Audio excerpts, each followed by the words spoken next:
জুলাইয়ের গ্রাফিতি ও চট্টগ্রাম নগরীর সৌন্দর্য রক্ষায় বিলবোর্ড, ব্যানার, পোস্টার অপসারণ করছে সিটি কর্পোরেশন। এই মুহূর্তে চকবাজারে আছেন রিপোর্টার শফিকুল আলম, সরাসরি যাচ্ছে তার কাছে।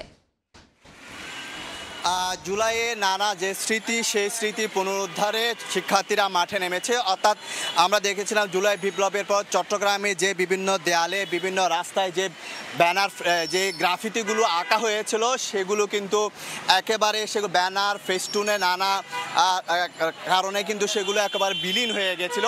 কিন্তু আজকে আমরা দেখেছি রেস ভয়েস ফর রাইস নামে একটি প্রতিষ্ঠান এবং সিটি কর্পোরেশন যৌথভাবে সে দেয়ালে যে গ্রাফিতিগুলো ছিল, সেই গ্রাফিতিগুলোর উপর যে ব্যানার ফেস্টুনগুলো লাগানো হয়েছিল সেগুলো ছিঁড়ে ফেলছে।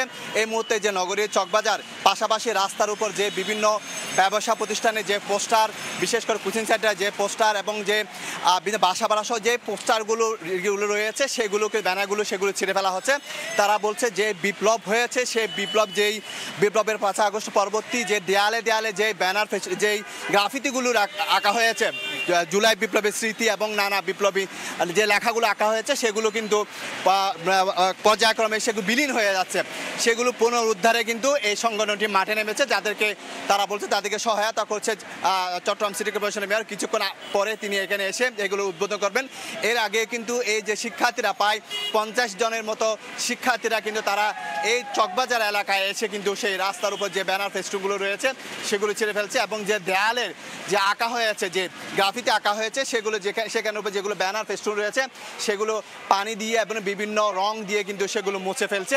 এবং তাদের এই যে আয়োজন, এটিকে মানুষ সাধুবাদ জানাচ্ছে, কারণ যে 36 জনে যে জুলাই বিপ্লব সেটি বলে তারা মুছতে চাচ্ছে। পাশাপাশি তারা বলছে যে শুধু বিপ্লবের স্মৃতি সারা চট্টগ্রাম নগরীকে সৌন্দর্য রাখার দায়িত্ব কিন্তু শিক্ষার্থীদের, যারা দেশের দায়িত্ব নিয়েছে তাদেরও সেই কথা তারা বলছেন। তো এই মুহূর্তে আমরা দেখতে পাচ্ছি নগরীর ওলেহা মসজিদ, চকবাজার সহ বিভিন্ন জায়গায় কিন্তু তারা সেই গ্রাফিতিগুলো পুনরুদ্ধারে জুলাই বিপ্লবের তারা মাঠে নেমেছেন এবং তারা সেগুলো পরিষ্কার করছে এবং পাশাপাশি নগরীকে সৌন্দর্য রাখছেন। তো এই ছিল আমার কাছে সর্বশেষ তথ্য। সরাসরি যুক্ত ছিলাম চট্টগ্রাম থেকে।